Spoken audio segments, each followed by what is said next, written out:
Students, good morning, सुप्रभात। आप सभी अच्छी तरह से होंगे। आप लोगों का स्वागत है मेरे यूट्यूब चैनल A2 क्लासेस में। अब तक हमने मौलिक अधिकारों के बारे में पढ़ा था। मौलिक अधिकारों का भाग 1 और 2 हम पढ़ चुके हैं। आज इसका तीसरा भाग पढ़ेंगे। तीसरे भाग में हम जो अनुच्छेद 25 से लेके 32 तक हैं उनके बारे में पढ़ना है। तो शुरू करते हैं। चौथा अनुच्छेद है हमारा धार्मिक स्वतंत्रता का अधिकार, अनुच्छेद 25 से 28। भारत जो है एक सभी धर्मों को मानने वाला देश है। हमारे देश में क्या है, सभी तरह के लोग हैं। तो अनुच्छेद जो 25 से 28 तक है वो व्यक्ति को धार्मिक स्वतंत्रताएं प्रदान करता है धर्म के आधार पर। अनुच्छेद 25 में अंतःकरण की स्वतंत्रता है, वो अनुच्छेद 25 के अंतर्गत है। इस अनुच्छेद में अंतःकरण की स्वतंत्रता, कोई भी व्यक्ति किसी भी धर्म को स्वीकार कर सकता है, उसका अनुसरण कर सकता है, उसका प्रचार कर सकता है, वो उसको अधिकार हो। और धार्मिक संस्थाएं जो हैं उनमें बिना किसी भेदभाव के उनको पूजा करने से या प्रवेश करने से कोई मना नहीं कर सकता है। अनुच्छेद 26 है धार्मिक मामलों का प्रबंध करने की स्वतंत्रता।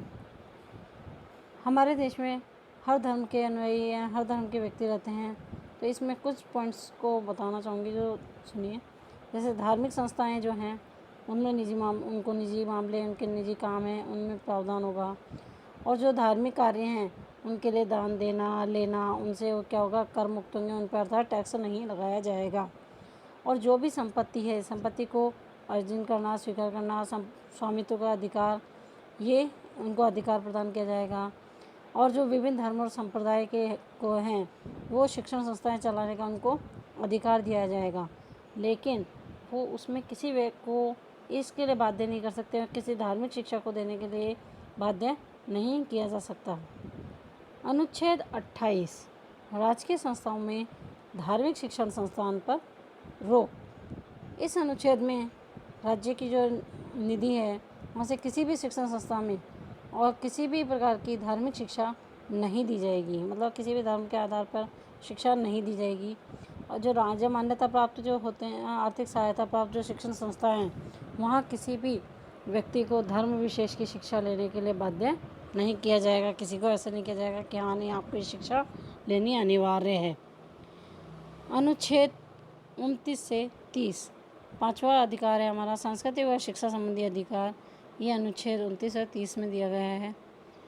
अनुच्छेद 29 में अल्पसंख्यक वर्गों के हितों की सुरक्षा को ध्यान में रखते हुए इस अनुच्छेद को दिया गया है। इसके अंतर्गत सभी नागरिकों को जो है संस्कृति के शिक्षा संबंधी स्वतंत्रता का अधिकार प्रदान किया गया है। इसमें नागरिकों को, इसमें कोई भी वर्ग हो जाए, उसको भाषा, लिपि, संस्कृति, उसको सुरक्षित रखने का उसको पूर्णतः अधिकार दिया हुआ है। राज्य में जो संचालित शिक्षण संस्थाएं होती हैं, जो इस विद्यालय वगैरह होते हैं, उनमें किसी भी जाति वर्ग के आधार पर कोई भी भेदभाव नहीं किया जाएगा। अनुच्छेद 30 अल्पसंख्यक वर्ग को शिक्षा संस्थाओं की स्थापना व संचालन का अधिकार। इस अनुच्छेद में अल्पसंख्यक जो वर्ग है उसको वो अपनी इच्छा से कहीं भी किसी भी शिक्षण संस्थान की स्थापना कर सकता है, उसको संचालन कर सकता है, वो उसको अधिकार दिए गए हैं। और राज्य जो वित्तीय प्राप्त संस्थाएं होती हैं उनमें कोई ऐसी संस्थाएं हैं जो धर्म जाति के आधार पर भेदभाव नहीं किया जा सकता।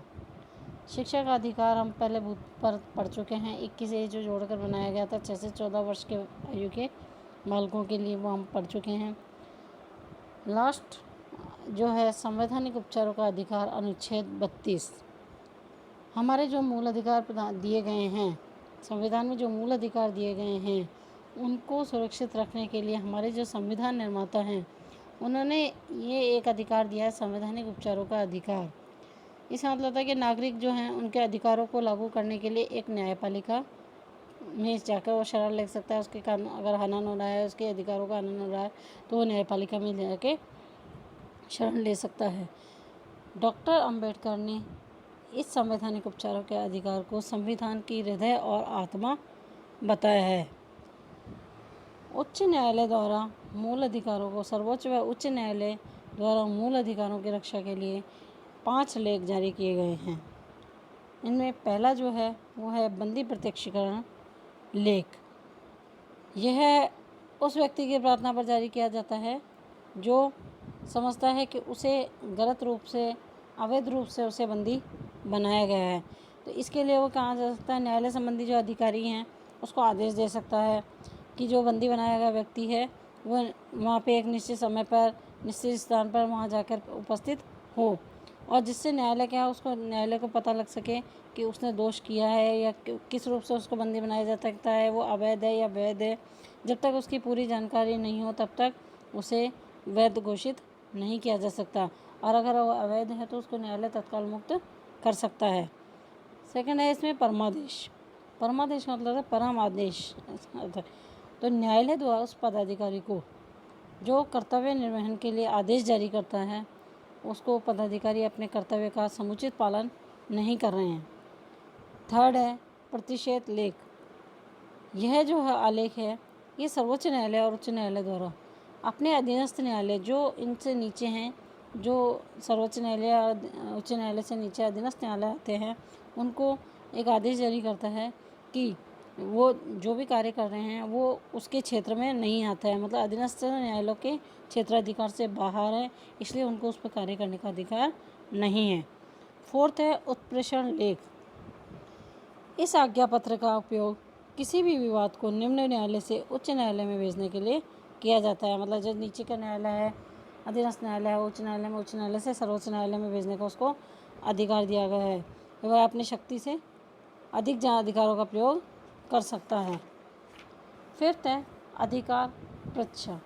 जब कोई व्यक्ति गैर कानूनी तौर पर किसी सरकारी या अर्ध सरकारी और निर्वाचित पदों को संभालने का प्रयास करता है तो उसे ऐसा आदेश जारी किया जाता है। तो उसमें किस आधार पर इस पद पर कार्य, मतलब उसको कहा जाता है कि तुम किस पद पर कार्य कर रहे हो, और उसे जब तक संतोषजनक उत्तर नहीं देता है तब तक वो उस पर कार्य नहीं कर सकता। अगर सेटिस्फाई नहीं है आगे वाले तो वो उस पद से उसको हटा सकते हैं। बच्चों, यह अपन ने आज मौलिक अधिकारों का पार्ट 3 के साथ ही पूरे मौलिक अधिकार अपने समाप्त हो गए हैं। आप लोग कमेंट करके बताइए कि आप लोगों को कैसा लगा। अच्छा लगा हो तो लाइक करें, शेयर करें एंड सब्सक्राइब करें। इसी के साथ धन्यवाद। नेक्स्ट वीडियो के साथ मिलते हैं। जय हिंद।